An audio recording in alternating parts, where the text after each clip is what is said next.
How we going, everyone? Welcome to day number 15 of our Judas Priest series, our countdown to Invincible Shield. And yes, we have the return of the metal god. Bobby Halford is back in the band with some awesome artwork there. Some would say the true follow-up to Painkiller. The logo on the back there as well. The staple in the artwork, which we first saw on the Sad Wings of Destiny album. I wonder if this is pretty rare now, actually. This is the Digipack cardboard book edition that comes with DVD of a documentary about the reunion and a few... it's about, what was it, 7 or 8... 1, 2, 3, 4... 7 songs from the Reunited tour in 2004. The band put out the Metology box set, which you can see there. I never picked it up. I wonder if it's any good. But obviously, before a few years previous, they did the remasters series. Obviously, I've been looking at them, most of them, as the series goes on. And yeah, it's good. It's a return to form. It is a very solid album. You can tell as well. I mean, I've got nothing but respect for Tim Owens. I do think he came into his own after leaving Priest. I think, yeah, if anything, Rob coming back to Priest and Priest letting him go probably did him a favour. Because he's gone on to shine a lot more as a songwriter and as a performer. And he's gone from strength to strength, and he's you know, and from project to project. So, and yes, you know, Rob is back where he should be, and you can tell as well whilst listening to the Jugulator and Demolition back to back, and then listening to this, obviously doing this day by day, you can tell that missing ingredient is back. It's Rob's songwriting, the way he places vocals and vocal patterns and melodies and harmonies and all the rest of it, and the way he writes does suit the music. And I think Ken and Glenn did miss Rob, you know. But like I say, I do like I like the good parts of Demolition, and I do really like Jugulator. It's a unique album in the catalogue. But yeah, the band are back together, so to speak, and it's not a you know, that it kind of gets said about how it's an old school album. It wasn't a modern, you know, even Rob at the time said this isn't a modern metal album. But I guess they tried that with Demolition and it didn't work, so they chose that path basically. Overall, though, it's a solid album. There's nothing. There's standout tracks, yeah, but none of it's bad. Put it that way. It's all very solid. Judas Rising is a pretty thundering, atmospheric opener. Scott Travis being the star of the show with those that pummeling but consistent drum pattern. And I like the way the song does build up, and then it just comes into with that chorus, that Judas is rising, and then it just, you know, the thundering drums just kick in. It's just a really good album opener, and there was obviously a bit of anticipation with this as well. Deal with the Devil is a good rocker, good straightforward metal track, great chorus as well. Revolution is bit of an odd one. It's got there's something about it. It's got a bit of a swagger to it, and the chorus reminds me of T-Rex, in a good way.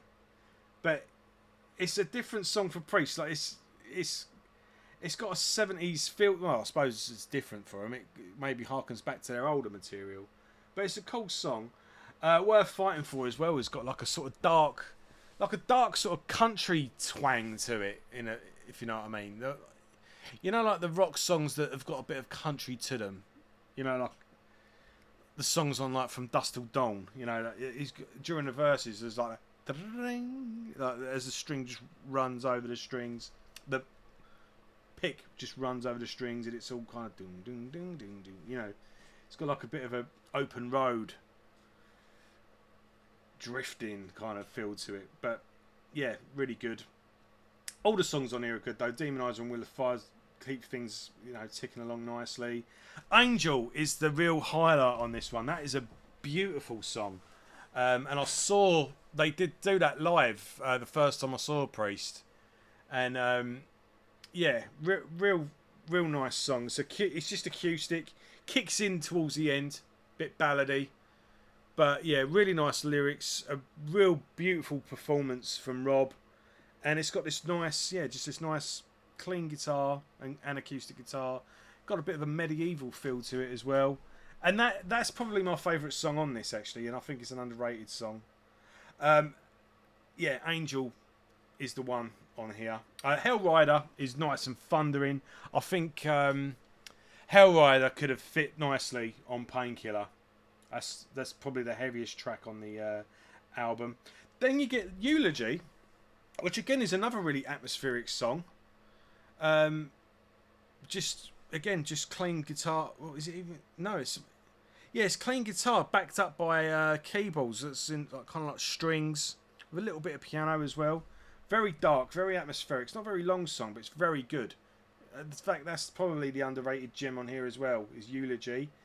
And then it kind of falls flat towards the end. It closes with Loch Ness, which is like this 10-minute epic that isn't very epic, I'm afraid.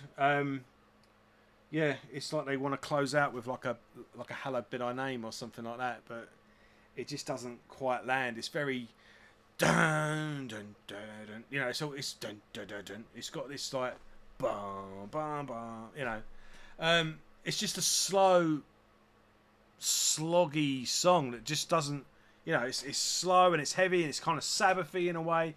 Think like the later Sabbath albums, like with the Devil You Know album with Ronnie, and then the last album with Ozzy. You remember as well when they did a couple of new songs here and there on that live album. They just kind of just fell into this thing where everything Tiny Iommi writes is just slow. And it's like they've tried to do that, but they could have just done more with it, because it's got a pretty good chorus, and then it builds up and builds up, and you think, oh, it's going to kick in a minute now with a and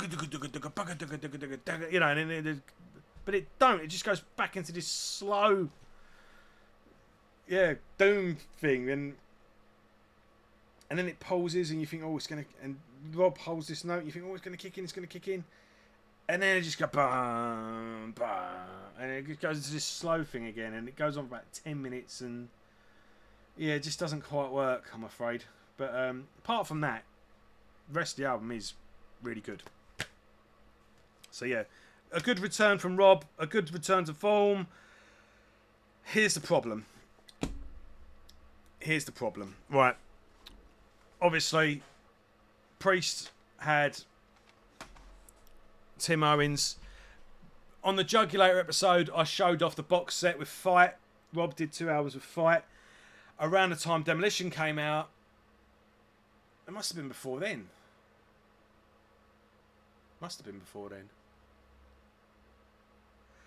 But no, I think it was Jugulator.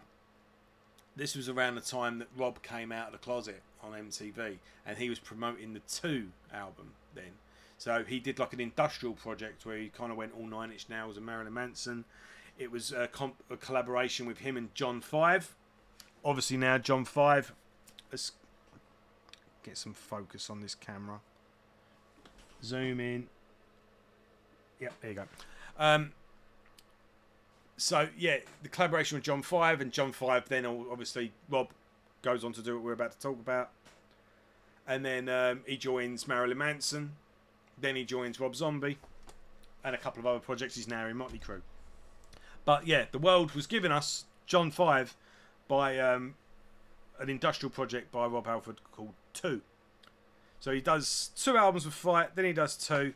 And then around the Demolition time, he comes out with Resurrection. And basically just goes full Priest metal again. He's wearing all the leathers. He's back on the motorbike. Yeah, he's basically gone back to being Priest, but without Priest. Right, if you're a fan of The Chemical Wedding by Bruce Dickinson, Roy Z, he's the main songwriter and producer on this album. Bruce Dickinson does a guest vocal on this as well. Pat, how do you pronounce his surname? Pat Lachman, who is also on guitar. He would go on to be the vocalist in. Oh, I do apologise. I thought Roy Z was guitarist. He's not. It's Pat Lachman, Mike Chlasiak, I think that is, on guitar as well. Roy Z just produces it, but still, keep that in mind. Roy Z, obviously, off the back of this, goes on to produce this, and that's another good feather in this album's cap. I think they finally get, all of the albums are more or less self-produced at this point, so I think Roy Z, definitely helped out with this album.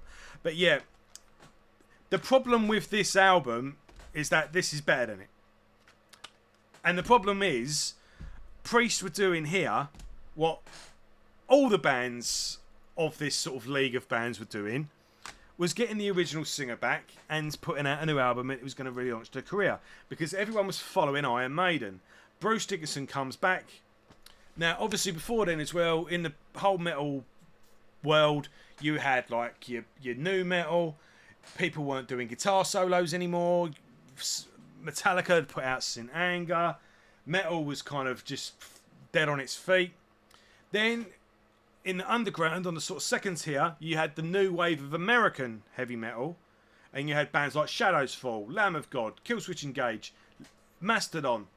All these bands started coming up. Trivium, and it was there was that was brewing. But on the top of that, the cherry on that cake was Bruce Dickinson and Adrian Smith, who come back to Iron Maiden. They put out Brave New World, completely relaunched metal, and it was even the tour Metal 2000 before that. And it was just all came together at once, and it was like metal was reborn again. And before people start commenting, by the way, I don't care if you liked Brave New World or not. That's not the point. I don't want to give but Brave New World, the songs were too long and the choruses were repeated. Whether you liked it or not is not the point I'm making here. I'm talking about the cultural significance of that album, and I'm talking about numbers. Numbers don't lie. And what followed. It happened. Deny it all you like. I know you never got over Power Slave and all the rest of it. I've heard it all before. Don't even bother.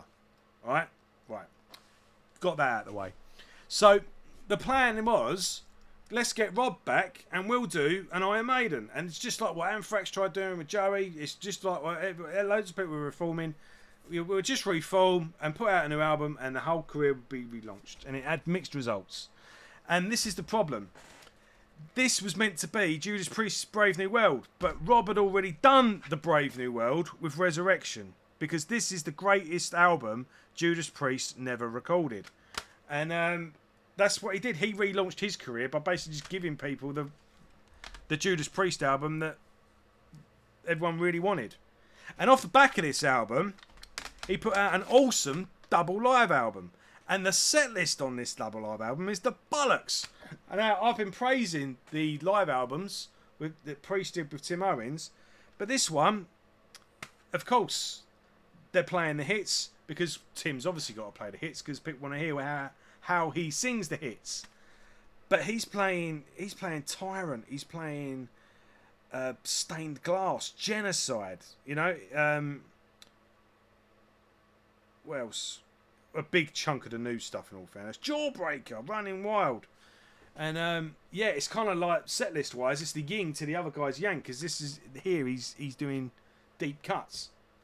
So he's got a kick-ass band of him. He's put out a scorching album, kick-ass double live album, and then he's put out a second album, which is just as good. Not quite as good as Resurrection, but it's there.